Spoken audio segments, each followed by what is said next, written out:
जय हिंद, नमस्कार दोस्तों। स्वागत है आपका अपने YouTube channel cadets point defence academy में। आज हम एक नई भर्ती के बारे में बात करने वाले हैं और वो बड़ी इंटरेस्टिंग भर्ती आप सब देखते होंगे हमेशा कि जब आप सेना में जाते हैं तो देखते हैं कि मंदिर भी होती है, मस्जिद भी होती है, गुरुद्वारा भी होता है।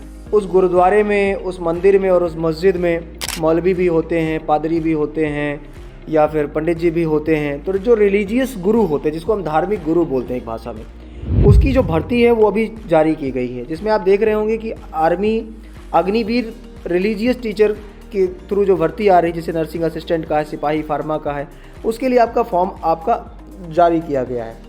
अब इस फॉर्म को भरने के लिए जो पोस्ट अपडेट की गई है वो 13 फरवरी 2024 से फॉर्म भरा जा रहा है। ज्वाइन इंडियन आर्मी की वेबसाइट पर जाकर आप इस फॉर्म को भर सकते हैं। www.joinindianarmy.nic.in पर जाकर आप इस फॉर्म को अप्लाई कर सकते हैं। तो इस फॉर्म को भरने के लिए मैं आपको बता देता हूं कि जो स्टार्टिंग डेट है इसकी वो 13 फरवरी 2024 से है और इसका जो लास्ट डेट है फॉर्म भरने का वो है 22/4/2024। एक महीने का पूरा समय आपको है इस फॉर्म को भरने के लिए। वहीं अगर मैं बताऊं कि JCO यानी जूनियर कमीशन्ड अफसर जो ये होते हैं, धर्म गुरु होते हैं, उनका जो एग्ज़ाम डेट होना है, एग्ज़ाम जो परीक्षा होनी है वो आपके 22 अप्रैल 2024 से स्टार्ट हो जाएगा और 7/5/2024 तक जाएगा। मतलब अप्रैल से लेकर मई तक ये एग्जामिनेशन कंडक्ट कराया जाएगा। वहीं पर आपको बताएं कि इस फॉर्म को भरने के लिए जो आपकी शुल्क लगेगी वो लगेगी आपका जनरल और OBC और EWS के लिए 250 रुपये, वहीं SC ST के लिए भी 250 रुपये, 250 रुपये। तो 250 रुपये सबके लिए कॉमन है, कोई रिजर्वेशन नहीं है। अब बात करने वाले हैं कि आखिर JCO में जाने के लिए आपका एज लिमिट क्या होना चाहिए। तो आपको बता दें, JCO रिलीजियस टीचर्स में जाने के लिए आपका जो उम्र है वो 27 साल से लेकर 34 साल तक होना चाहिए एज ऑन 1/10/2024 से। ये आपको क्लियर होना चाहिए। चलिए, जब आगे बढ़ते हैं तो ये होता है कि भाई JCO रिलीजियस टीचर में जाने के लिए, धर्म गुरु में जाने के लिए, जिसमें पंडित, गोरखा, ग्रंथी होते हैं, मौलवी होते हैं, पादरी होते हैं, बौद्ध होते हैं, मॉन्क होते हैं, इतने सारे धार्मिक गुरु होते हैं। अब इन धर्म गुरु में को जाने के लिए इनका एजुकेशन क्वालिफिकेशन तो ज़रूर होता होगा। तो आखिर इनका एजुकेशन क्वालिफिकेशन क्या होता है वो मैं आपको बताने वाला हूँ। तो एजुकेशन क्वालिफिकेशन में जो पंडित होते हैं हमारे, जिसको हम पंडित जी बोलते हैं गोरखा में, तो उनका क्या क्वालिफिकेशन होना चाहिए? उनका हिंदी कैंडिडेट विथ शास्त्री से होने चाहिए और आचार्य इन संस्कृति, मतलब संस्कृति से आचार्य हो या तो, और कर्म कांड उनका होना चाहिए एज मेन कोर सब्जेक्ट, या फिर आपका 1 ईयर का डिप्लोमा इन द कर्म कांड, या तो आपका कर्म कांड में 1 साल का डिप्लोमा हो, तब आप फॉर्म भर सकते हैं पंडित के लिए। चलिए, मैं आपको ग्रंथी की बात करता हूं। तो ग्रंथी में भी जो Sikh candidate with a bachelor degree in any stream, किसी भी मान्यता प्राप्त विश्वविद्यालय से आपके पास सिख कैंडिडेट अगर है और आपके पास ग्रंथी की डिग्री है, ज्ञानी जी की, मतलब ज्ञानी इन पंजाबी, जो पंजाबी में ज्ञानी जी होते हैं ना, उनकी आपकी डिग्री होना जरूरी है बेटे बच्चे। वहीं मौलवी की बात करें तो मुस्लिम कैंडिडेट इसमें जा सकते हैं और bachelor degree in any stream, किसी भी मान्यता प्राप्त विश्वविद्यालय से आपका बैचलर डिग्री होना चाहिए, जिसमें आपका रहता है कि अलिम इन अरबिक और अदीबे माहिर, मतलब अदीबे माहिर, या तो फिर अदीबे माहिर हो, या तो फिर आपका क्या होना चाहिए मेरे बच्चे, इसको बोलते हैं आलिम इन अरबिक, ठीक, या फिर उर्दू माहिर इन उर्दू, ये होना चाहिए। आपके पास डिप्लोमा कोर्सेज होना चाहिए। और वहीं पर पादरी की बात करें तो क्रिश्चियन कैंडिडेट इस फॉर्म को भर सकते हैं और एनी स्ट्रीम से आप भर सकते हैं। और बौद्धिस्ट के लिए आपका Buddhist candidate with the bachelor degree in any stream. वहीं पर इनका जो फिजिकल एलिजिबिलिटी है, उनका हाइट, अब देखो यहाँ पर ये तो धर्म गुरु की बात कर रहा हूँ, जिनका एजुकेशन क्वालिफिकेशन मैंने बताया, एज बता दिया। अब आपको मैं बताने वाला हूँ कि आखिर इनका हाइट या फिजिकल एलिजिबिलिटी क्या होना चाहिए। तो जो जनरल है आपका, यहाँ पर देखो, जनरल में 160 सेंटीमीटर होना चाहिए और गोरखा और लद्दाख वाले जो रीजन वाले बंदे हैं उनका 157 सेंटीमीटर चाहिए। मतलब अगर आपको पंडित जी बनना है, पादरी बनना है, मौलवी बनना है, ग्रंथी बनना है, बुद्धिस्ट बनना है सेना में JCO रैंक पर, जूनियर कमीशन्ड अफसर रैंक पर, तो उनके लिए आपकी हाइट 160 सेंटीमीटर और गोरखा और लद्दाख रीजन से अगर आप बिलोंग करते हैं तो आपका हाइट 157 सेंटीमीटर होना चाहिए। वहीं आपका जो छाती है 77 सेंटीमीटर होना चाहिए और 1.6 किलोमीटर की रेस है, मतलब 1600 मीटर की रेस आपको 8 मिनट में दौड़ना है। मतलब शारीरिक रूप से नॉर्मल फिट होने चाहिए, फिट तो होना ही चाहिए, मतलब 8 मिनट में आपको दौड़ना है। ये आपको विशेष तौर पर ध्यान रखना है। अब इसके और डिटेल्स के बारे में जानने के लिए आप सीधा का सीधा क्या कर सकते हैं, इंडियन आर्मी की वेबसाइट पर जाकर इसको डाउनलोड कर सकते हैं। अब जैसे आप इंडियन आर्मी की वेबसाइट पर जाएंगे, आपको ये PDF प्रॉपर तरीके से आपको खुल के आपके सामने आ जाएगा। अब इसमें एग्जामिनेशन की बात कर लेता हूँ। तो इसमें 3 फेज होंगे। Phase 1 online computer based written examination होगा, online CEE, and phase 2 recruitment rally होगा।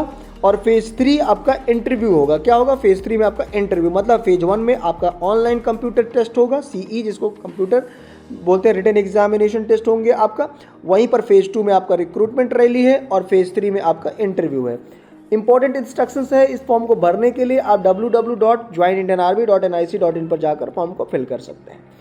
ठीक है, अब बात कर लेते हैं प्रोसीजर और ऑनलाइन रजिस्ट्रेशन का। तो अब मैंने आपको बताया 13 फरवरी 2024 से लेकर 22 मार्च 2024 तक आपका रजिस्ट्रेशन चलेगा। एग्जामिनेशन फीस भी मैंने आपको बताया कि 250 रुपये का एग्जामिनेशन फीस लगेगा। ठीक है, जो कि आप चालान के द्वारा भी जमा कर सकते हैं, ऑनलाइन भी जमा कर सकते हैं। Credit card, debit card, master card, visa, रुपये, जो भी आपके पास यूपीआई है, एसबीआई कार्ड है, उसे भी आप जमा कर सकते हैं। तो ये सारी फैसिलिटी, सारी सुविधाएं आपको प्रॉपर तरीके से आपको मिलेगी। अब कैटेगरीज की बात कर लेते हैं तो पंडित, गोरखा, पंडित, ग्रंथी, मौलवी, पादरी, बोथ, मॉन्क, रिमार्क्स, मतलब ये सारी चीज़ें जो है बंदे उभर सकते हैं। एज लिमिट मैंने बताया, सिविलियन जो कैंडिडेट हैं 27 से 34 साल, और इन सर्विस जो कैंडिडेट है same as in criteria the paragraph 6 above, जो पैराग्राफ 6 में दिया है कि मतलब 27 से लेकर 34 साल तक अगर आपकी उम्र है तब आप इसको कर सकते हैं। फेज 1 में मैंने आपको बताया कि candidates should download their admit card and the carry and the colour print out on the exam centre. All instructions given on the admit card must be read at the candidates carefully and they should be aware to the instructions. मतलब इस form को भरने से पहले जब भरेंगे तो proper admit card जब आपका निकलेगा तो उसको प्रॉपर रूप से पढ़ लेंगे, और पढ़ने के साथ ही साथ उसमें सारी चीज़ें दिया रहेगा कि आपको आधार कार्ड लेकर जाना है, कितने बजे आपका गेट खुलेगा, कितने बजे आपका गेट बंद होगा, exam auto allotment exam hall है आपका, ऑनलाइन एग्जामिनेशन होगा, कैप्चर बायोमेट्रिक होगा आपका, फोटो थंब इम्प्रेशन होगा आपका, लॉगिन आईडी आपको दी जाएगी, इसलिए आपको समय से पहले वहाँ पर रिपोर्ट करना पड़ेगा। मल्टीपल चॉइस क्वेश्चन होंगे हम इसमें आपके एमसीक्यू बेस का। ठीक है, ये आपको ध्यान देना है मेरे बच्चे। वहीं पर मार्किंग पैटर्न की बात करता हूँ तो full marks of every correct answer, हर एक प्रश्न में आपको पूरा नंबर मिलेगा। वहीं अगर आपने कोई क्वेश्चन अटेम्प्ट नहीं किया तो वह आपका छूट जाएगा, एक भी नंबर नहीं मिलेगा, और एक क्वेश्चन गलत होने पर 1/4 की माइनस मार्किंग आपको मिलेगी, मतलब 25% मार्क्स आपका कट जाएगा। मतलब अगर एक नंबर मिला और आपने गलत कर दिया तो अगले वाले से 0.25 नंबर आपका डिडक्ट हो जाएगा। तो ये आपको ध्यान देना है।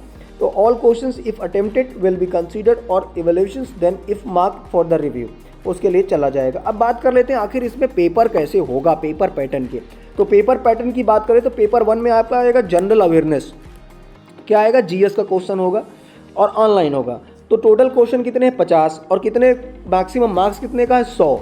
तो 50 क्वेश्चन 100 नंबर का, मार्क्स पर क्वेश्चन कितना है, 2 नंबर। क्लियर हो गया। नेगेटिव मार्किंग मैंने बताया 0.50, तो ये आपका हो गया। और टाइमिंग बताया तो 1 घंटे का आपका पेपर हो गया। क्लियर है। और पेपर 2 में आएगा स्पेसिफिक टू रिलीजियस, ठीक है, क्या बोलते हैं, demonstrations as applied by the candidate. जो भी बंदे हैं जिन्होंने रिलीजियस टीचर के लिए अप्लाई किया है, पेपर 2 उनको देना पड़ेगा। तो यहाँ भी 50 क्वेश्चन 100 नंबर का होगा, ठीक है, और एक क्वेश्चन आपका 2 नंबर का होगा, और माइनस मार्किंग आपको 1/4 होगा। मतलब टोटल में देखें तो 2 घंटे का पेपर होगा, 100 क्वेश्चन होंगे, 200 नंबर का होगा, और नेगेटिव मार्किंग आपकी 1/4 होगा। शॉर्ट लिस्टिंग का क्राइटेरिया क्या है कि paper 1 is common to candidate and is qualifying exam only. Paper 1 आपका क्वालिफाइंग एग्जाम होगा, कोई सबके लिए कॉमन है, कोई मार्किंग स्कीम नहीं। And the candidate scoring minimum 40% mark in paper 1, मतलब कम से कम 40% स्कोर आपको करना है पेपर 1 में।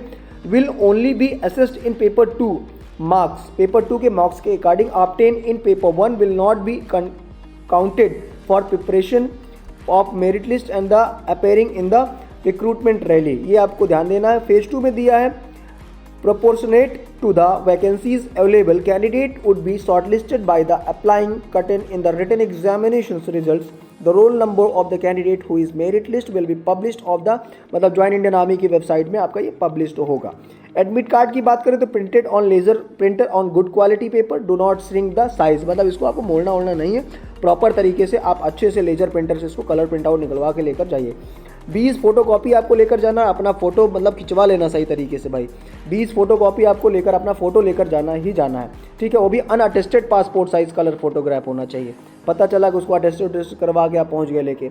एजुकेशन क्राइटेरिया की मैंने बताया कि डोमिसाइल सर्टिफिकेट चाहिए, एजुकेशन सर्टिफिकेट चाहिए, वहीं कास्ट सर्टिफिकेट चाहिए, रिलीजियस सर्टिफिकेट चाहिए, कॉलेज कैरेक्टर चरित्र प्रमाण पत्र चाहिए, कैरेक्टर सर्टिफिकेट चाहिए, म्यूनसिपल वाला जैसे रिलेशन सर्टिफिकेट अगर आपका है तो रिलेशन सर्टिफिकेट चाहिए, एफिडेविट चाहिए, पैन कार्ड और आधार कार्ड कंपलसरी है, टैटू अगर हाथ के नीचे है, मतलब आपका कोहनी से नीचे है तो चलेगा, कोहनी के ऊपर रहेगा तो नहीं चलेगा। लेकिन टैटू में अगर अल्फ़ाबेटिकल ABCD लिखा है और कोहनी से नीचे है, मतलब हथेली के पास, तब चल जाएगा। लेकिन उसके ऊपर रहेगा तो आपको तुरंत बाहर कर देगा।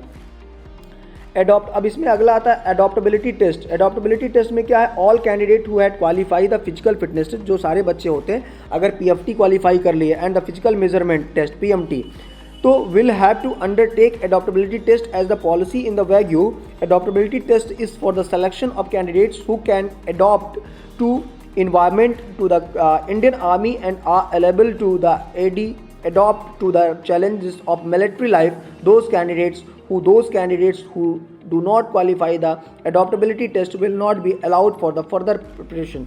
उसके बाद मेडिकल एग्जामिनेशन होगा आपका। फेज 2-3 में आपका इंटरव्यू होगा। इंटरव्यू मतलब candidate who qualify in phase 2 यानी physical fitness test and the medical of recruitment process will be called for interview as first signal regiment centre. कौन सा, फर्स्ट सिग्नल रेजिमेंट सेंटर में आपको report करना पड़ेगा interview का, जो कि जबलपुर में है। And the 39 GTC Varanasi as the applicable. तो आपका 39 GDC या तो आपको वाराणसी बुलाया जाएगा, अप्लीकेबल है, या तो फिर आपको 1 सिग्नल रेजिमेंट आपको सेंटर बुलाया जाएगा जबलपुर में। The final selections will be based on the merit list drawn on the basis of total marks obtained in the paper 2 and interview. Terms and condition आपको पता ही है, एडिशनल इंस्ट्रक्शंस आप देख कर जाएंगे, सारी चीज़ें आप प्रॉपर तरीके से देख कर जाएंगे। तो प्यारे बच्चों, अगर ये वीडियो आपको अच्छा लगा तो अपने दोस्तों तक जरूर शेयर करें। अगर आप इस चैनल में नए हैं तो चैनल को सब्सक्राइब करना ना भूलें। फिर मिलेंगे एक नए वीडियो में, एक नई भर्ती के साथ, नई वैकेंसी के साथ। मैं आपका अपना दोस्त जितेंद्र शर्मा। तब तक के लिए जय हिंद, जय भारत, वंदे मातरम, सत श्री अकाल, खुदा हाफिज, जय हिंद।